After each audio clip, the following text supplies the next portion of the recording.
Yes, sir. Yes, sir. What it do, gang? We live. We back, man. Welcome back to the Golden Goose DFS show. I am your host, Chandler Blakely, aka Goose. Y'all know why I'm here. Bring you another edition of the starting five for DraftKings and FanDuel. So pull up a chair, man. Have a seat or kick your feet up if you're already sitting down. We're gonna talk about it, alright? If you're new to the channel, man, hit the subscribe button. You won't be sorry. Definitely. Turn your notification bells on so you know when the videos drop.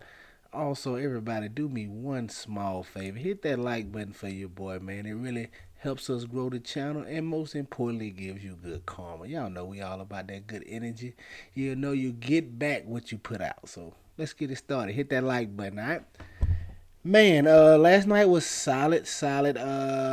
Lost a little bit. Probably end up losing like $20 on DK, but nothing much there. FanDuel was very profitable on FanDuel. Oh, almost tripled up the old buy-in over there. So let's talk about lineup review. This is my best lineup on DK. This is the $1.20 max here. As you can see, 311. Feels like it's been forever since I did a lineup review of y'all. But yeah. Like I said, 20 max was good. We definitely got won most of our money doing 20 max. Single entry contest what ended up hurting me. Just got to Robert Williams ended up being my downfall in my single entry. I wanted to play him as a pivot off of Al Horford, just like I did the first slate. I went right back to that well. It didn't work out too well for me, but it didn't kill me either. I think Horford outscored him by like 5 points maybe. But Robert Williams just didn't give you a big enough score that you needed on yesterday. Him and Collins hurt me. I had Collins in my single entry, needed Bogdanovich and Hunter. I told you on yesterday's video. Well, I told the gang. I can't remember myself yesterday's video, but I told the guys Bogdanovich, Hunter, Collins, Bay. One of those guys could give you a score you need. It ended up being two of them. Actually, Bogdanovich and Hunter both had nice games. So that was the downfall in single entry. But 20 max was good, man. We was heavy on Garland. I talked about it yesterday in the video. I was heavy on Garland. Had a good amount of Booker. Just didn't get the right combinations together. This wasn't the only. I needed a little more Levert. I think I had like 3 or 4 Levert lineups. Needed a little bit more, but as you can see right here, no need to really break it down. You can see White was everybody's chalk, man. 61% solid outing for him. Bogdanovich was solid at 24%. KD was okay as they kind of ran away with this late, and they didn't need him to really get in closing run to finish this matchup up. But he was okay at 43. Torrey Craig came back with another solid performance. Torrey Craig turned in back-to-back solid performances. Good shooting night, so definitely take that if you're going to do that consistently. Jared Allen, 30% on. He was solid. Another finished a point shy of a double-double. Should have got the double-double bones over. Should have gave you another 40 burger right here, but solid for him. Levert, of course, 11%. Very nice outing from him, man. Finally had a decent night scoring, so as he helped propel Cleveland to a win that they needed in this matchup.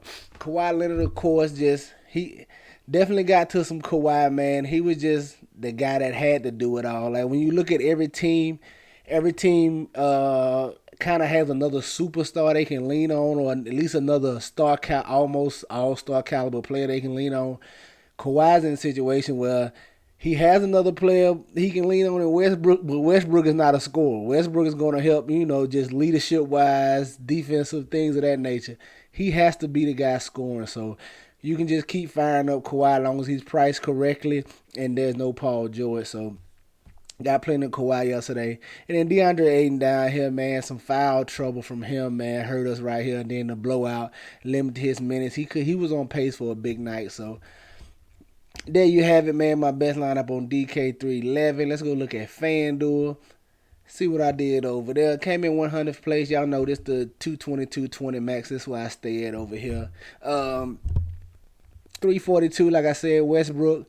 Was heavy on Westbrook. Was heavy on Garland on FanDuel. Same thing, just guys I knew.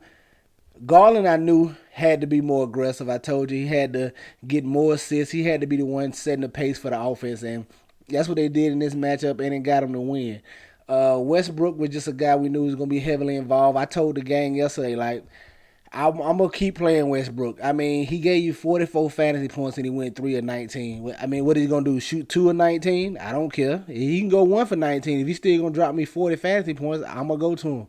He's gonna give you everything you need, and if he just so happens to ever have a decent night scoring, you talking about triple double, 60-point upside. So I'm always gonna play Westbrook in these situations with no Paul George as long as he's priced correctly, man. So had plenty of Westbrook, plenty of Garland, White, of course, Brogdon here, finishing up Kawhi once again.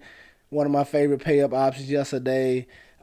Craig, 29, just solid at 40% on. Very pretty much chalky lineup here, but it's gonna be you're gonna get a lot of chalk. It's small slate, so Allen got too cute with Hardenstein and Capella down here. Probably shouldn't have went both of them in the lineup. Maybe one or the other. So, hindsight 2020. But came in 100 plays, 342. Very solid day on FanDuel. Like I said, almost tripled the buy-in over there. All right, let's get to today's 3-game slate. Now, at the top, we are gonna be waiting on some injury news. You typically don't get too many spots like this during the playoffs. You'll have the Hopefully we have all this news after the 1 o'clock shoot around or whenever the first injury report is. But they're saying it's looking doubtful for Giannis and Ja. I got a little more hope for Ja than Giannis because just that back, man, is very fickle. Ja's a hand injury, so I think if it's good enough to go, if it's not like he can't use it or anything, I think Ja tries to fight through it and get out there. But they say it's looking skeptical over there. I got more faith in Ja playing than I do Giannis. I think Ja tries to tough it out no matter how bad his hand hurts. So I ain't gonna say no matter how bad, but I think Ja tries to tough it out more so with his hand because they definitely need a win, just like the Bucks do. But Giannis, them backs can be fickle. So if I had to put it on a confidence level right now, I'll be leaning towards Ja playing and Giannis being out. But that being said, let's get to this breakdown. At the point guard, I want to look at D'Angelo Russell, $5,800. The price has fell through the floor. I do not mind going D'Angelo Russell here, man. It's the big four for the Lakers. Every team seems to have a big four in these playoffs. That's the main pieces of their rotation. And if I'm going to the Lakers, it's Russell, Reeves, AD, LeBron. I'm perfectly fine getting to any one of those guys. I like Russell here at 5,800 price tag. You know the minutes are going to be the great matchup here against Memphis. And like I said, they could be without Ja here. So give me D'Angelo Russell, 5,800. Don't mind going back to this well. At the shooting guard, I want to look at Gabe Vincent, 4,200. Somebody's gonna have to pick up the slack for Tyler Hero. Well, we saw Vincent and Strus get big minutes. I have no reason to doubt why that would change, so I don't mind going to Gabe Vincent right here at 4,200. Should see 30 plus minutes in this matchup, and we just need some threes to fall here. As you know, the Bucks give up threes, so hopefully Vincent can find this shooting stroke and give us a nice number here at 4,200. But expect him to see big minutes with no Tyler Hero. At the small forward, listen, if Giannis is out, man, we've seen these spots before. Same thing with Ja, too. If Ja's out, we know what to do. If Ja's out, Tyus Jones. If Giannis is out, it's the main Bucks. Holiday, Middleton, Portis, Lopez. Just those four guys. Just get to the Bucks, man. And Middleton is my favorite. 7,700. I love the price tag. We saw him cook up last time I was on him. I'm going right back to the well, especially if Giannis is out. I might like him a little bit if Giannis plays just because of how the Heat play and they pack the paint and force Giannis out. So I like Middleton regardless. Going to love him if Giannis is out like we're expecting, man. Give me Chris Middleton at 7,700. Him and Drew Holiday is going to run the show. At the power forward, I take his buddy Bobby Portis, 5,700. Definitely love this price tag on DK. Expect him to approach 30 minutes here, and you know he's a double-double threat, man. He's at home. He's a high-energy guy. You've seen it. The crowd loves him. He really comes out and gets them going. If he's getting the start, I know he's going to look to be overly aggressive. He probably be super hyped. The energy be going as they need a win. They're going to come out guns blazing. The Grizzlies and the Bucks are going to come out guns blazing. Similar to, like I said yesterday with the the Suns and the first game. I can't even draw on a blank right now, but in these situations, the Cavaliers, that's who it was. So the Suns and Cavaliers, like I told you yesterday, they was gonna come out guns blazing, needed to win. Same thing here in this situation with the Bucks and the Grizzlies. They gonna come out all systems go. So give me some Bobby Portis, 5,700, man. They need to get this win. And you definitely don't want to lose the first two games at home. And then round out the summer, I'm gonna try to sneak Jokic in here. I'm gonna say a lot of value. We got decent enough value, and I like this price tag at 10-9. I think I can pay up to get to Jokic here. I think Minnesota's a little more scrappier this go around. Hopefully they can keep it a little closer, at least for a little while longer, and Jokic can get full run here in this spot. Like I said, I expect Minnesota just to play better. On paper, they should be able to give the Nuggets a little better game than what they gave them last time. They have solid pieces. They have some things they can do offensively. We just need those guys and Cat and Anthony Edwards to come and play. I think they can keep this game a little closer. And if Jokic can get full run, I like getting to him at 10-9. Might possibly get him at a little low ownership as well. But there you have it, man. Your starting five for DK: D'Angelo Russell, Gabe Vincent, Chris Middleton, Bobby Portis, and Nikola Jokic. Get you some exposure to these guys. Get them in your player pools. They for sure gonna be in mine.